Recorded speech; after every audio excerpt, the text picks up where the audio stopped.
दोस्त आज हम लोग जो है देखेंगे आपका क्लास 10th का एक चैप्टर है राम नाम बिनु बिरथे जग जन्मा। यह क्या है? कविता है। और इससे ये बहुत महत्वपूर्ण चैप्टर है। इससे जो है ऑब्जेक्टिव जो है कम से कम 3 या 4 गो रहता है, 3 गो से तो कम नहीं रहता है कि नहीं? बार बार पूछा जाता है। तो इसका जो है पूरा इसके जीवनी का, इनके लेखक के जीवनी के बारे में हम लोग पढ़ लेंगे। इसी में कहता है कि राम नाम बिनु बिरथे जग जन्मा जो है, इसका पहले अर्थ हम लोग जान लेते हैं। राम मतलब तो जानते हैं इष्ट देव, नाम मतलब जानते हैं नाम, और बिनु मतलब जानते हैं बिना, और बिरथे मतलब होता है बेकार या व्यर्थी, जनगी मतलब होता है संसार, और जन्मा मतलब होता है जन्म लेना। अर्थात राम नाम के बिना इस जग में, इस संसार में जन्म लेना क्या है? बेकार है, व्यर्थ है। अब इसका लेखक कौन है ये हम लोग जानेंगे। इसका लेखक जो है गुरु नानक जी है। इनका लेखक कौन है? गुरु नानक जी है। गुरु नानक जी का फिर इनका जन्म कब हुआ और इनका मृत्यु कब हुआ ये जानेंगे। तो इनका जन्म जो है 1469 ईस्वी में, इनकी मृत्यु 1539 ईस्वी में। और जब इनका मृत्यु हुआ था तो गांधी जी जैसे कहे थे हे राम कहते हुए मृत्यु हुआ था गांधी जी का, उसी प्रकार से इनका मृत्यु जो है वाहे गुरु कहते हुए हुआ था। क्या कहते हुए? वाहे गुरु। और आइए इनका जन्म स्थान जो है तालबंडी ग्राम, जिला लाहौर है। अब ये कहाँ पड़ता है? तो पाकिस्तान में, वर्तमान के पाकिस्तान में। पहले तो ये भी भारत था। और इनका जन्म स्थान जो है, जो तालबंडी ग्राम जिला लाहौर है, इनका जो है एक उपनाम है, विशेष है। इनको लोग जो है विशेष नाम से जानते हैं। वो विशेष नाम क्या है? नान काना साहब। विशेष नाम क्या है? नान काना साहब। और इनके पिता का नाम है कालू चंद खत्री। और इनके पिता जो है पेशे से व्यवसाय थे। पेशे से क्या थे? व्यवसाय थे।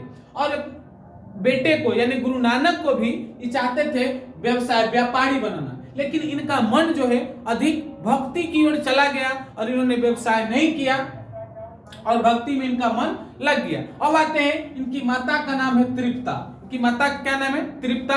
इनकी पत्नी की नाम है सुलक्षणी। इनकी पत्नी की क्या नाम है? सुलक्षणी। देखिए यह यहाँ गया है कि निर्गुण भक्ति का प्रचार किया। इन्होंने कैसी भक्ति का प्रचार किया? निर्गुण भक्ति का। अब आइए हम लोग जानते हैं कि भक्ति कितने प्रकार के होते हैं। भक्ति 2 प्रकार के होते हैं, एक होता है सद्गुण, दूसरा होता है निर्गुण। आइए सद्गुण किसे कहते हैं? सद्गुण जो है एक आकार का पूजा होता है, एक रूप का पूजा होता है, उसे सद्गुण भक्ति कहते हैं। और किसी रूप का पूजा नहीं होता है उसे हम लोग निर्गुण भक्ति कहते हैं। क्या कहते हैं? निर्गुण भक्ति। और गुरु नानक जी ने व्यापक देशाटन किया, बहुत सारे देश में घूमा, मक्का मदीना तक गए थे।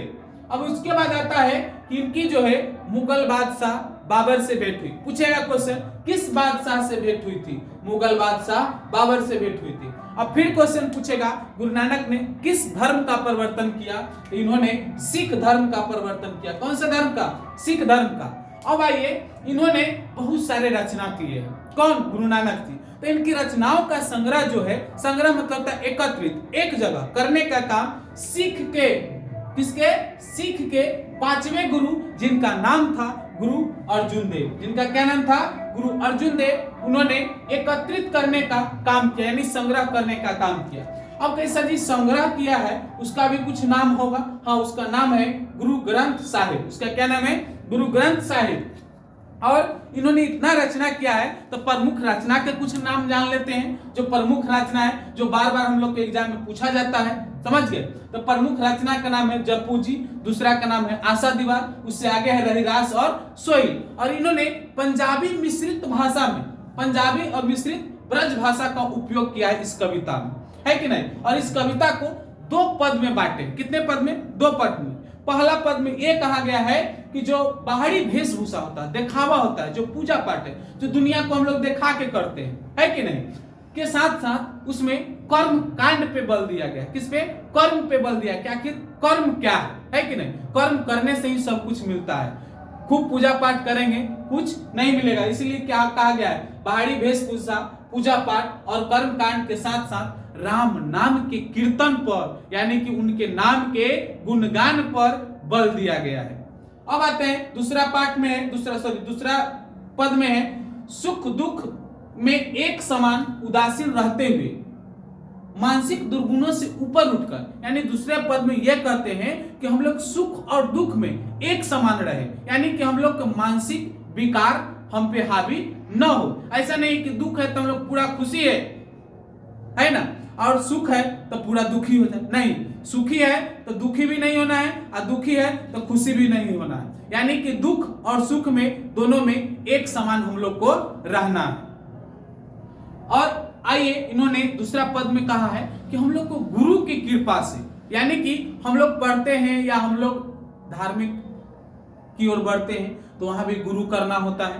कहता है कि गुरु का कृपा पाकर, गुरु मतलब जो आपको बताते हैं, पढ़ाते हैं, सिखाते हैं, है ना। सबसे पहले गुरु तो माता होती है, पिता होते हैं, उसके बाद जिन शिक्षकों से आपने पढ़ा है या जिनसे आपने कुछ जीवन में सीखा है उसे गुरु कहते हैं। अब आइए कहता है गुरु का कृपा पाकर गोविंद में, गोविंद मतलब क्या, भगवान में, इष्ट देव में एकाकार होने की प्रेरणा देता है, यानी कि उनको गुणगान करने की बात हम लोग को दोहराया जाता है और उनमें मन लगाइए, है कि नहीं, और उनका जो गुणगान कीजिए और अपना जो है दिन है